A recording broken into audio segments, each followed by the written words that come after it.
Hello दोस्तों, कैसे आप सब। स्वागत है मेरे यूट्यूब चैनल पर। आई होप आप सभी लोग अच्छे होंगे। तो आज मैं आपको बताऊंगा परमार सर के बारे में, जो इस साल के जीएस के सबसे बेस्ट टीचर माने जा रहे हैं एसएससी के फील्ड में। परमार सर की मैं बताऊं तो मैंने भी परमार सर का बैच लिया था और परमार सर के नोट से ही मैं अभी पढ़ता हूं। तो उनके नोट्स और उनके टारगेट को या उनके पढ़ाने के तरीके के बारे में बताऊं।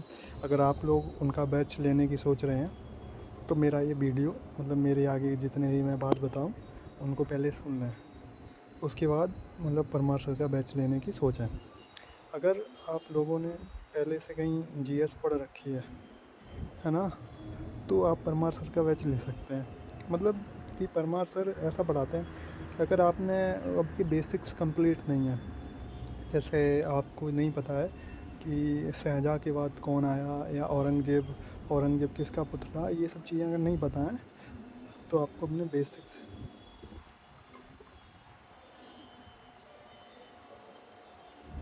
तो आपको अपने बेसिक्स जो हैं कंप्लीट करने ही पड़ेंगे। और बेसिक्स अगर कंप्लीट करने पड़ेंगे तो आपको कहीं ना कहीं मतलब जाके एक बार आप बेसिक्स कंप्लीट कर लोगे, ऐसा देख लो। बेसिक्स बोले तो ऐसा ऐसा चीज़ें समझ लो कि इसके बाद ये आया, इसके बाद ये आया, ये वंश यहाँ था, ये चोल वंश यहाँ था, राजवंश ये थे, ये मतलब चीज़ें होती हैं। बस इनको समझ लो, उसके बाद आपके बेसिक्स कंप्लीट हो जाएंगे। एक बार अगर बेसिक्स कंप्लीट हो गए फिर आपको परमार सर की बैच ले लो और उनसे ही पढ़ो। परमार सर की सबसे बेस्ट बात ये है कि वो पॉइंट टू पॉइंट पढ़ाते हैं। जैसे एसएससी का जो सिलेबस है वो पॉइंट टू पॉइंट ही अभी चल रहा है। एसएससी प्रीवियस ईयर क्वेश्चन से पहले बहुत रिपीट करती है, अभी भी करती है, पहले भी करती थी और अभी तो 2-3 साल से रिपीटेशन बहुत रखती है एसएससी। तो परमार सर जैसे जो क्वेश्चन आया उसी के हिसाब से पढ़ाते हैं। जैसे जो क्वेश्चन आया चोल वंश के बारे में कोई आया तो चोल वंश के उसी क्वेश्चन के इर्द गिर्द पूरा पढ़ा देंगे। तो उसी क्वेश्चन के इर्द गिर्द ही वो एसएससी फिर पहुंचती है, तो उसी से क्वेश्चन फंस जाता है। इसलिए परमार सर इस साल नंबर 1 ट्रेंडिंग पे जीएस में, एसएससी की जीएस में चल रहे हैं। तो परमार सर की बस यही थी चीज़ें। अगर आप लोग परमार सर का बैच लेने की सोच रहे हैं तो सबसे पहले मैं तो कहूँगा अपने बेसिक्स कंप्लीट, अगर आपकी मतलब थोड़े भी बेसिक्स कंप्लीट हैं, बेसिक्स अगर थोड़े भी कंप्लीट हैं आपके, तो परमार सर का आप बैच ले सकते हो।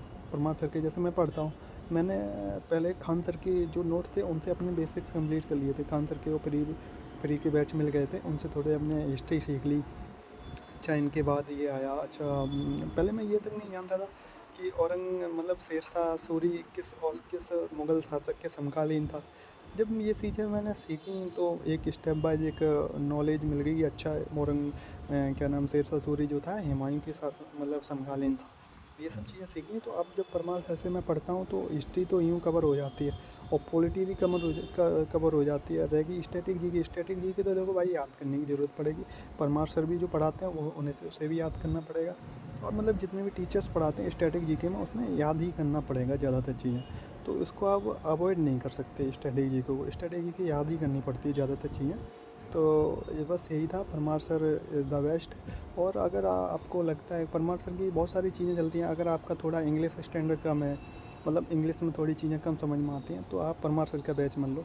क्योंकि परमार सर थोड़े इंग्लिश में ही पढ़ाते हैं। अगर आपकी इंग्लिश की समझ नहीं है तो आप परमार सर का बैच नहीं ले सकते, क्योंकि थोड़ा परमार सर जो है इंग्लिश में ही पढ़ाते हैं, हिंदी में हर चीज़ नहीं बताते हैं। तो आपके सब बाउंस होके जाएगा, ऊपर से सब चीज़ें निकल जाएंगी। तो परमार सर इस तरीके से पढ़ाते हैं। बाकी अगर आपको लगता है परमार सर से, तो आप एक बार नवीन सर से पढ़ के देख लो। नवीन सर जो RWA पे जीएस पढ़ाते हैं ना, रवीन सर, उनका बैच देख लो। उनके बैच में भी वो भी अपने मतलब स्ट्रेटेजी के परमार सर से अलग ऐसे हैं, वो पढ़ाते दोनों सेम ही हैं।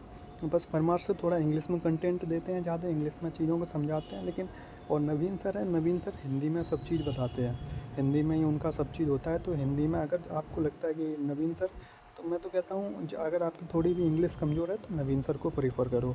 परमार सर के बैच लेने की ज़रूरत नहीं है, परमार सर का नोट्स लेने की ज़रूरत नहीं है। दोनों सेम ही सेम पढ़ाते हैं जीएस, दोनों में कोई डिफरेंस ज़्यादा है नहीं। बस इतना ही था। और बाकी बात आप देख लो परमार सर कैसा पढ़ाते हैं कैसे नहीं, बाकी आप देख लो।